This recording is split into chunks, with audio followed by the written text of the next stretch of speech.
All right, now time to talk a little bit of soccer. So hold on, let's get the scarf on. And now we welcome in Pat Brennan from the Cincinnati Enquirer, at FC Cincinnati beat writer. Pat, here we are. It's almost time for the season. It seems like the last season didn't end all that long ago. How ready are you for the Orange and Blue to finally play some meaningful games again? Yeah, I'm talking to anyone that'll listen about it, Chris. It's that time of year. You can feel things starting to ramp up. Honestly, it's been like that for FC Cincinnati. You could feel things kind of gradually, just the pace of the news coming faster with personnel acquisitions, some very big ones in February, and then once the team gets into preseason, for our purposes, people like you and me, the season is basically on at that point. And yeah, we're already about halfway through preseason. So it's coming. The news is coming thick and fast, but I am ready. I am ready for it. Let's start off with that new roster because they pretty much made it over, not to be unexpected heading into a third season of a franchise. Where's the roster at right now? And can you say today that is a significant upgrade from what we saw last year?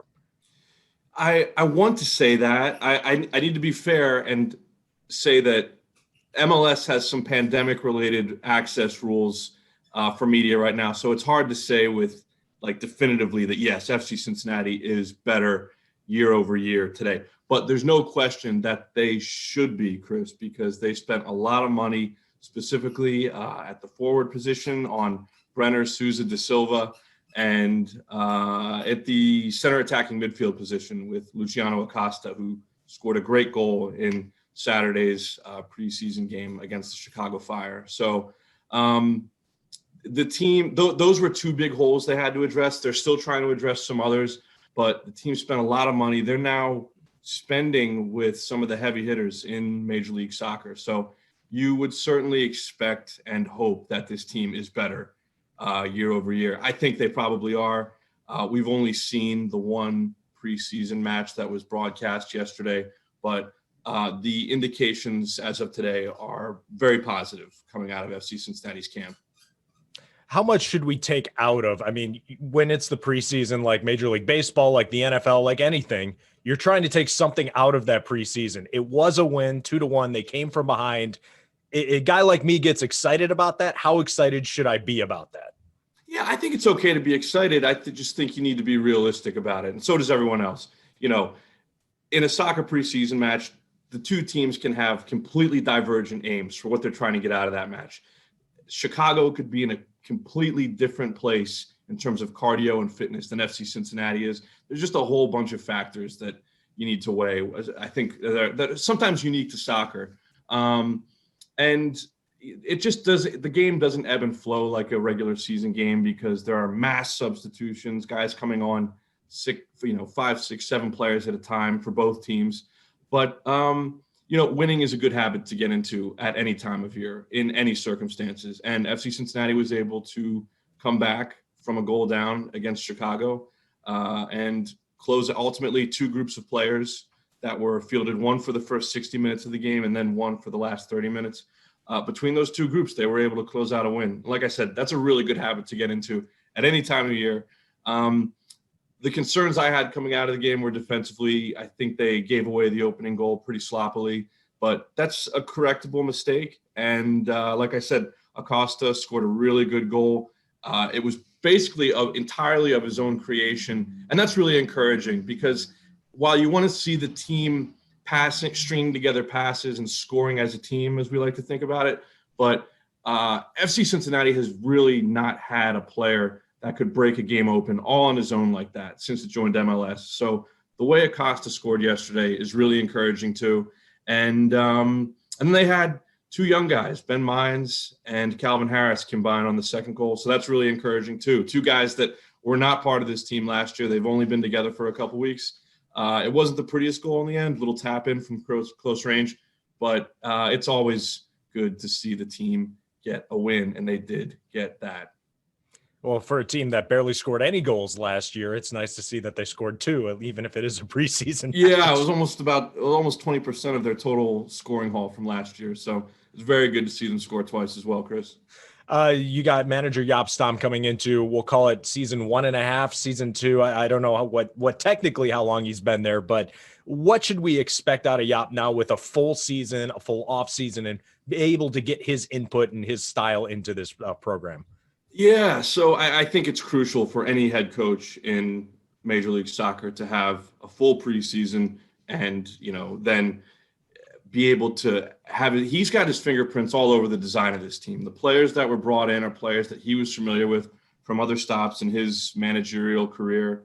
And he's getting familiar with the team at a time when they're getting familiar with each other. They're basically all doing it together. When last year was an impossible situation to evaluate now because it was in the middle of a pandemic, something none of us had ever experienced before in this country anyway, to the scale that we did. And he comes in May in the middle of the stoppage of the regular season. So he ends up, when they resume play, he had to get familiar with the team, make very somewhat hasty evaluations about what he had to work with. And those players didn't necessarily fit the way that he wanted to play. So this is basically for Jaap Stam everything. What he'll have in 2021 is everything he probably wished he could have had in 2020. He was able to make additions and subtractions personnel-wise and collaborate with the front office on those decisions, which he obviously couldn't do last year. And he is drilling these guys in exactly what he wants for the entire preseason. I think when they come out for the start of the regular season, there's going to be a very distinct difference between the team as it exists and plays today versus the one that we last saw in early November when they closed out the regular season. And a lot of that you can attribute that to just the fact that Jaap was able to have a full preseason with this team. So right out of the gate, they should be noticeably better. Even to the casual fan's eye, they should be noticeably improved right out of the gate in the regular season, Chris. This is a franchise that, 3 years in, making the jump to Major League Soccer, we'll call it growing pains. I don't think anyone expected them to be the top of the league right away. Do they finally have the stability, and are they finally kind of headed in the right direction? Because there's been so much turnover, so many things that a team goes through in the first couple seasons. Are they finally in the right direction? Yeah, I think so. I think they are. I think, just take Jaap Stam, for example. I think they've got the head coach. They have a general manager that has, in my observation, just opened all different kinds of personnel opportunities to this team that really, you couldn't have even dreamt of some of the stuff that they started doing when Gerard Nijkamp, the GM, arrived here kind of in the middle of the 2019 season. And now that he's got a couple transfer windows under his belt, he's made his imprint on the team. So they have the GM, they have the head coach, and they've got some of the players, and they're starting to develop actually a really positive pipeline from the academy into the first team. They signed their first academy player to a professional contract last season. They had several academy players practicing with the first team for the first couple weeks of this preseason. So, and then you've got, individual talents like Luciano Acosta and Brenner Souza da Silva from Sao Paulo FC. It's starting to look and feel like a well-oiled machine. And I think last year their aim was to go from a non-competitive team in 2019 to one that was competing. And they ended up achieving that. And I wrote about that a lot on Cincinnati.com. I think it was hard to see the progress, and you needed kind of a magnifying glass to really see it and understand it. But now I think, again, even casual fans that drop in on FC Cincinnati occasionally will be able to see that the team should be competing at a high level week in, week out. That's going to be the rule, not the exception, which I think was the case over the last 2 years. So I would say that your prompt there is accurate. This is a project that is starting to move in the right direction. I don't know if I'm ready to say that they're a playoff team yet. I think for all the good that they've done, especially in this past offseason, They haven't quite earned the benefit of the doubt there yet, but they should definitely be truly competitive, I think, for the first time in the history of this organization since it came to MLS, Chris. Well, I think the biggest addition this year will be West End Stadium, because Yeah. I know Yeah. I touring it, as I'm sure you have, through the construction, now that it's almost finished. What's going to go through your mind, and what's the first thing you're going to do when it's match day in May and you walk into West End Stadium for the first time? I still can't believe it. It doesn't, I've toured West End Stadium 3 or 4 times, Chris, and it still doesn't quite feel real to me. Going back to 2016 when this thing first got off the ground, I was basically moonlighting covering this team, and you could just walk down the steps at Nippert Stadium straight into a practice, and at moments that was a problem. Students would just come on the field and start kicking balls around. It's hard to imagine that in the space of 5 or so years they've gone from that setup at Nippert, which was great.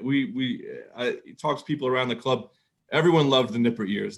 They made Nippert one of the best soccer stadiums in North America, in my opinion, and in the opinions of other people too. But it's just hard to square those two things. You had a decidedly mom and pop kind of startup feel as recently as 2016 and maybe even later.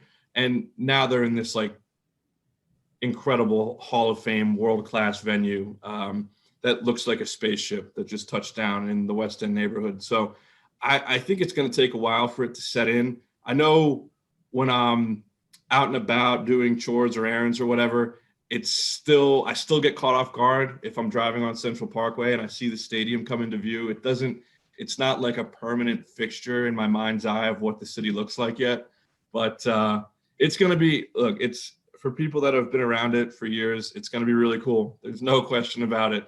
Nippert was great, but the great thing that I've said about the West End Stadium is that if you just took someone, blindfolded them, and put them down in the middle of that field at West End Stadium, take away the FC Cincinnati markings and the seats and all that, they could easily, hazard a guess that they are in Berlin or London or, Sarajevo, Amsterdam, some soccer stadium in some, very soccer-rich part of the world. It's in Cincinnati, and that's just incredible to me that this stadium is here. So it's going to be, the regular season is coming. The West End Stadium won't open for about a month or so after that, but it's going to be really cool. It's going to be really cool when we get in there for the first time officially. Yeah, how about that? We got the shiny new toy, and we got to wait a month before we get to I know. open it. Incredible. Well, it's going to be like Christmas in May and a month before when FC Cincinnati finally hits the field for the 2021 season. Pat, appreciate you taking the time. Yeah, Chris, thank you, man.